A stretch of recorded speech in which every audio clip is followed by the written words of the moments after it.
I want to remind you, let's just go. So we're talking about eukaryotic cells, so in humans. Do you remember the parts of the cell?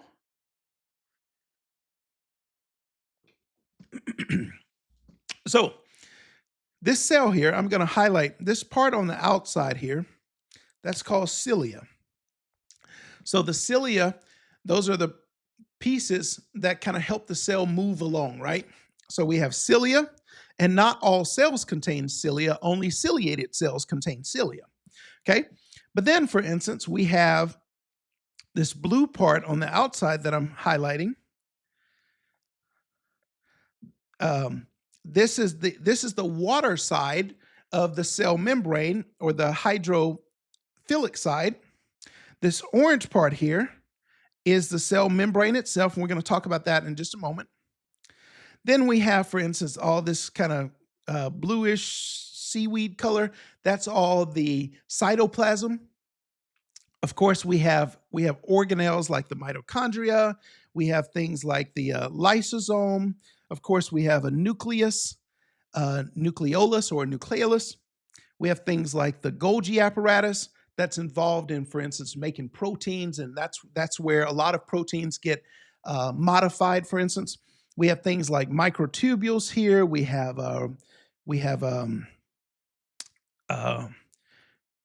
rough ER. We have free ribosomes and so forth. We have smooth ER.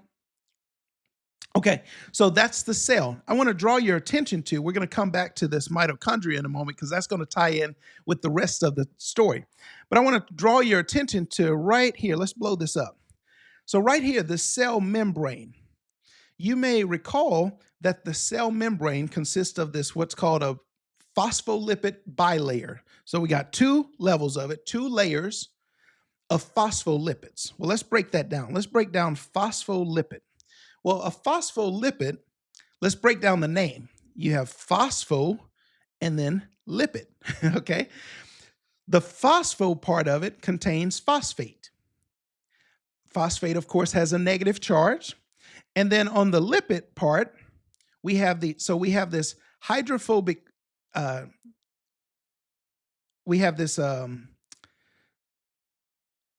see, did I write this down for you? Yeah, we have this hydrophilic polar head, and then, let's see, can you see that? So we have this hydrophilic or polar head, and then we have these hydrophobic, water-hating tails they love fat, right? So, for instance, on the fat side, we have saturated fats, we have unsaturated fats. Of course, the difference being the unsaturated fats have this double bond in there. But remember how those saturated fats, those are the ones that we want to stay away from. We want to stay away from those like trans fatty acids, those saturated fats. Those are the ones that are likely to precipitate, for instance, a plaque formation cause atherosclerosis, more likely to cause you to develop a heart attack or stroke, things like that. So anyway, we have these phospholipids, right, that consist of a head and then tails. And that's what the cell membrane is made of. It's made up of all these phospholipids, okay? One part of it is facing the water, and then the other part is not facing the water, okay?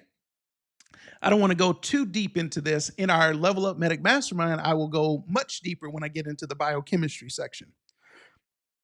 What I want you to know, though, is so, for instance, the overall nature of the cell membrane has a negative charge, and the purpose of it is, for instance, to keep some things out of the cell and other things on the inside of the cell.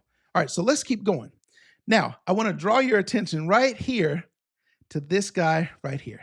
What's that? Okay, so this is our mitochondria. So it's the same picture here, it's just a zoomed in version. So this mitochondria, or the powerhouse of the cell, that's where all this ATP is going to be manufactured. Remember I said that all the cells need ATP to keep you alive, to generate energy? Well, that process is happening here. But I'm going to show you, for instance, how do we go to make, or how do we generate all of this ATP?